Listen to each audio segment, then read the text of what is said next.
मुझे अब भी याद है बचपन में वो पहली बार जब बोली थी, पापा पापा कहकर खिलखिलाई थी।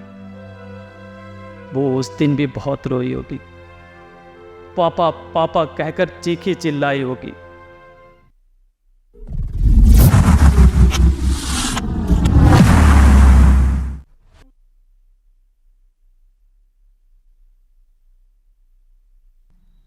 नमस्कार दोस्तों, मैं शिवा गडेरिया आज आपके सामने कुछ पंक्तियाँ प्रस्तुत करना चाहूँगा। ये पंक्तियाँ उन माँ बाप के ऊपर हैं जिनकी बच्चों के साथ बलात्कार होता है।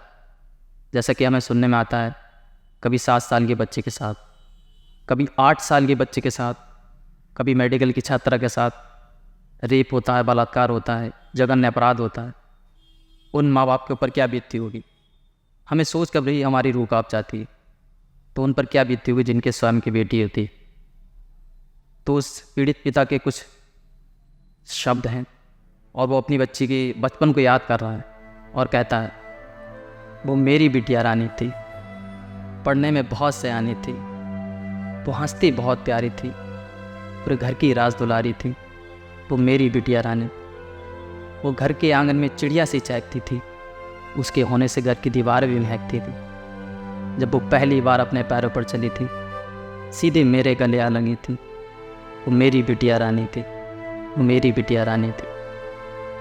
वो स्कूल में बहुत आगे थी, घर में माँ के कामों में हाथ बटाती थी। वो मेले में किसी भी झूले पर नहीं झूलती थी, मेरे कंधे पर बैठकर खुशी से फूलती थी। वो मेरी बिटिया रानी थी। वो बड़े होकर डॉक्टर बनना चाहती थी, वो बड़े होकर डॉक्टर बनना चाहती थी। मेरे दिल के रोग को ठीक करना चाहती। वो बाहर रहकर पढ़ रही थी, मेरे सपनों को पूरा कर रही थी। मेरी बिटिया रानी थी। वो रात रात भर जगती थी, मरीजों की तकलीफें देखा करती थी। मुझे अब भी याद है बचपन में वो पहली बार जब बोली थी, पापा पापा कहकर खिलखिलाई थी। वो उस दिन भी बहुत रोई होगी, पापा पापा कहकर चीखी चिल्लाई होगी। लेकिन फिर भी उन दुष्कर्मियों ने उन्हें नहीं छोड़ा। नमन है बेटी तुमको, और एक गुजारिश करता हूं कि योरी चिड़ैया, नन्ही सी चिड़िया, अंगना में फिर ना आना रे, ना आना रे।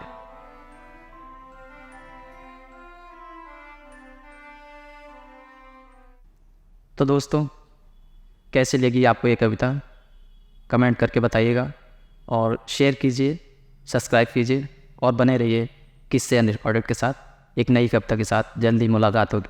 तब तक के लिए नमस्कार।